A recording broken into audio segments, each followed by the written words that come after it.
Salut à tous, ici Pat Chamas et aujourd'hui le film que je vous propose amène le concept de huis clos à un autre niveau. Ce film qui nous vient du Danemark a remporté le prix du jury à Sundance en 2017. Voici The Guilty. Det er alarmcentralen. Jeg har kvartcykel og slået mit knæ Lige på det ene.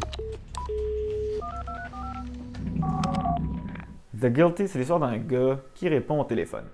Ok, c'est un peu plus que ça. Mais la totalité du film se passe en effet de coup de téléphone à coup de téléphone dans le centre d'appel d'une station de police à Copenhague.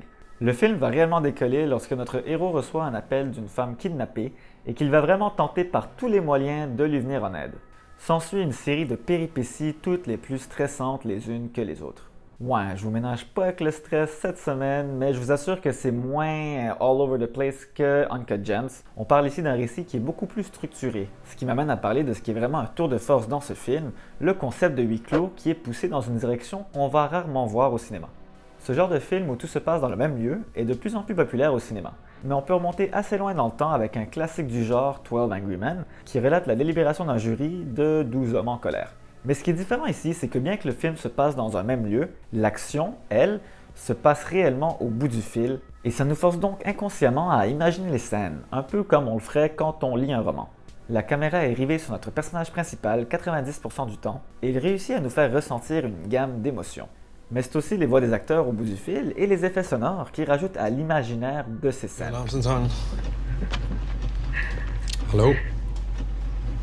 Taler med Iben? Hej skat.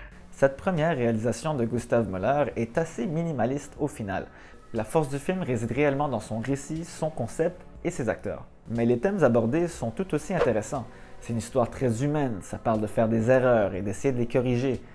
Mais je vous laisse découvrir tout ça par vous-même. Car c'est un film qui est réellement à voir, même si votre rythme cardiaque risque d'augmenter. Fait que non, c'est pas le film le plus léger, mettons. Mais ça dure moins qu'1h30, donc ça passe très bien.